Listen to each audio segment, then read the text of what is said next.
اپنی حیثیت کو قائم ضرور رکھیں، لیکن یہ کیا بات ہوئی کہ جناب آپ کہیں میں ہر جگہ ہی حضرت ہوں، تو بات ہی غلط ہے، یہ ٹھیک ہی نہیں سرے سے۔ آپ لہجہ بدلیں گے، انداز ہماری مطلب کچھ لوگوں کو ہمارے نا ایک بزرگ فرمایا کرتے تھے کہ بچہ خواتین آتی تھی نا دیہاتوں میں دم کرانے، تو کہتی تھی یہ ضدی بڑا ہے، اور یہ بھی کہتی تھی کہ اس سے بڑا بھی ٹھیک ہے، اس سے بڑا بھی ٹھیک ہے، اس سے بڑا یہ چوتھے نمبر والا ہے جی، کسی کی نہیں سنتا، کسی کی نہیں مانتا۔ تو بزرگ فرمایا کرتے تھے کہ اس کے سامنے یہ بات نہ کہو کہ تو ضدی ہے، اس کا ذہن بن جائے گا کہ میں ضدی ہوں۔ تم اس کو پکا کرا رہے ہو کہ جی باقی فرما بردار ہے، میں نافرمان ہوں، یہ تمہارے مقابلے میں کھڑا ہو جائے گا۔ یہ پکا کرنے کی کیا ضرورت ہے؟ بس ٹھیک ہے، کان میں کہو جی یہ مسئلہ ہے۔ اللہ کرم ہم نے کچھ لوگوں کو پکا کر دیا، پکا، وہ ضد میں آ گئے، تم یہ ہو، تم یہ ہو، تم یہ ہو۔ انہوں نے کہا چلو ٹھیک ہے پھر اب یہی ہے۔ یہ نہ کریں، اس سے تکلف پیدا ہوتا ہے، ہمارے کام ہم پر غلبہ کر لیتے ہیں۔ ہمیں جس نام سے پکارا جاتا ہے نا، چلیں پھر اپنی مثال دیتا ہوں، آپ کی نہیں دیتا۔ میں کبھی کبھی طالب علموں سے کہتا ہوں لوگ تمہیں حضرت سمجھتے ہیں، اپنے آپ سے پوچھو تم واقعی حضرت ہو؟ ہاں اپنے آپ سے سوال کرو۔ یہ نہ ہو کہ 25-30 لوگ پیچھے پھرنے والے ہو جائیں، کو 200-400 مرید ہو جائیں تو بندہ اپنے کام سے جائے۔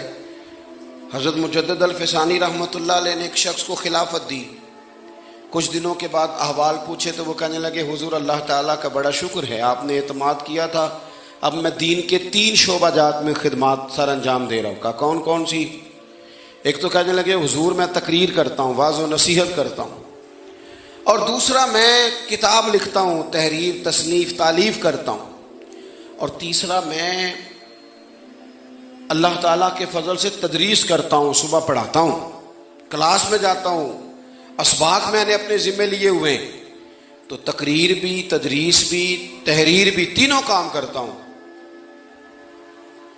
تو حضرت مجدد صاحب رحمۃ اللہ علیہ فرمانے لگے آپ نے جو کچھ لکھا فقیر کو خوشی ہوئی، یہ سارے کام بھی دین کے ہیں، پر یہ سارا کچھ تو آپ لوگوں کے لیے کر رہے ہیں، بتائیں اپنے لیے کیا کرتے ہیں؟ تہجد کے وقت آنکھ کھلتی ہے، صبح کچھ درود شریف پڑھنا نصیب ہو جاتا ہے، کچھ تلاوت اپنی روحانیت کے لیے کر لیتے۔ ہمارا کام نہ ہمیں یعنی 20 لوگوں نے کہہ دیا کہ آپ ولی کامل ہے تو اب یہ مان لے کہ میں ولی ہوں، 20-30 مریدوں کے کہنے پر یہ مان لے۔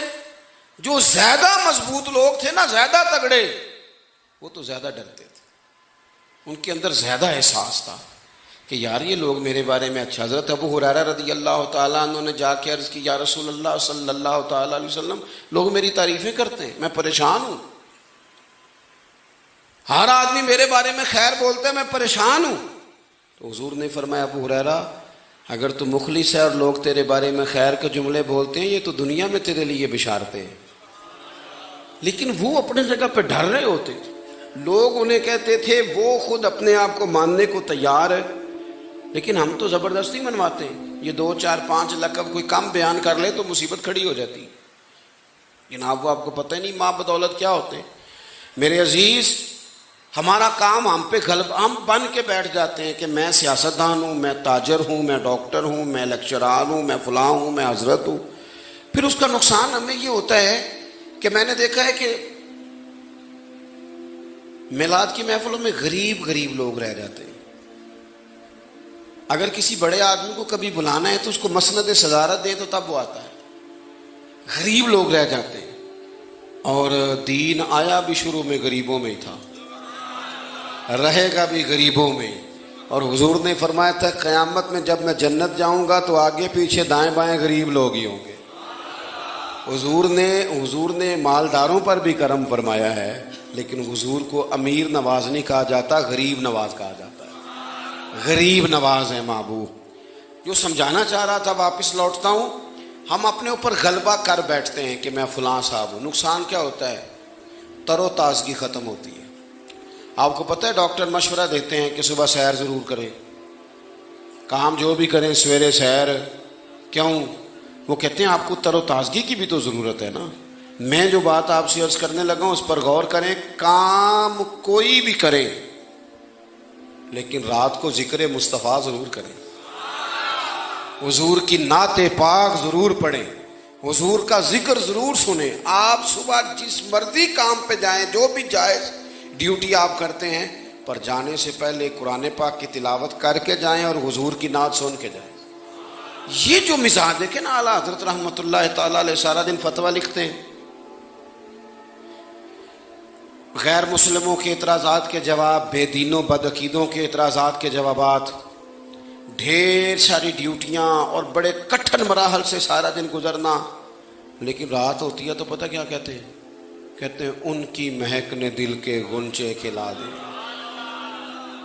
ان کی مہک نے دل کے، کبھی شعر پر غور تو کرو کیا کہہ رہے ہیں، ان کی مہک نے دل کے، جسم کی بات نہیں کی، ان کی مہک نے دل کے غنچے کھلا دیے ہیں، اور وہ جس راہ چل دیے ہیں کوچے ہی بسا دیے ہیں۔ ایک تو ہے حضور کہیں ٹھہر جائیں تھوڑی دیر، کہتے ہیں بس حضور گزر جائے نا تو وہ جگہ آباد ہو جاتی ہے۔ جس راہ چل دیے ہیں کوچے، اور پھر ہمیں سبق پڑھاتے ہیں، یہ سبق ہم نے پڑھنا ہے، یاد رکھنا ہے۔ اعلیٰ حضرت کہتے ہیں ان کے نثار کوئی کیسے ہی رنج میں ہو، کوئی بھی دکھ ہے آپ کو، کوئی بھی غم ہے، تو یہ دیکھیں ٹینشن ختم کرنے کا نسخہ، ان کے نثار کوئی کیسے ہی رنج میں ہو، وہ جب یاد آ گئے ہیں تو سب رنج بھلا دیے، جب یاد آ گئے ہیں تو سب غم بھلا دیے۔ کہتے ہیں حضور کو یاد کرو، نبی پاک کو، سارے دکھ شک۔ میں نا ایک بڑے شاعر ہیں پاکستان کے، میری ایک دفعہ ملاقات ہو گئی تو مجھے نہیں اندازہ تھا، تو مجھے کہنے لگے میں تو مولانا کا ایک شعر پڑھا، ایک شعر، کہنے لگے کیا کروں، بڑے شاعر دیکھے، بڑے ادیب دیکھے، لوگوں نے بڑی بڑی محبوب کے لیے باتیں کی، پر اس بندے نے تو قلم ہی توڑ دیے یار۔ میرا خیال تھا کہ شاعر کوئی مشہور شعر کوئی انہوں نے اعلیٰ حضرت کا، کہنے لگے یار یہ دیکھو نا کیا کہتے ہیں اعلیٰ حضرت، کہتے ہیں جس کی 2 بوند ہیں کوثر و سلسبیل، نہیں سمجھ نہیں آئی نا آپ کو بات، جس کی 2 بوند ہیں، یہ جو کوثر اور سلسبیل ہے یہ تو حضور کی 2 بوند ہیں صرف، یہ تو 2 بوند ہیں، صرف 2۔ کہتے ہیں جس کی 2 بوند ہیں کوثر و سلسبیل، 2 بوند، تو 2 بوند ہیں تو باقی دیکھیں یہ کمال ہے، یعنی سارا دن جو کام ہو رہے ہیں وہ ہو رہے ہیں، لیکن رات کو ذکر مصطفیٰ ہو رہا ہے تو ہر چیز تر و تازہ ہے، ایسے جیسے روح تازہ ہو کے آئی۔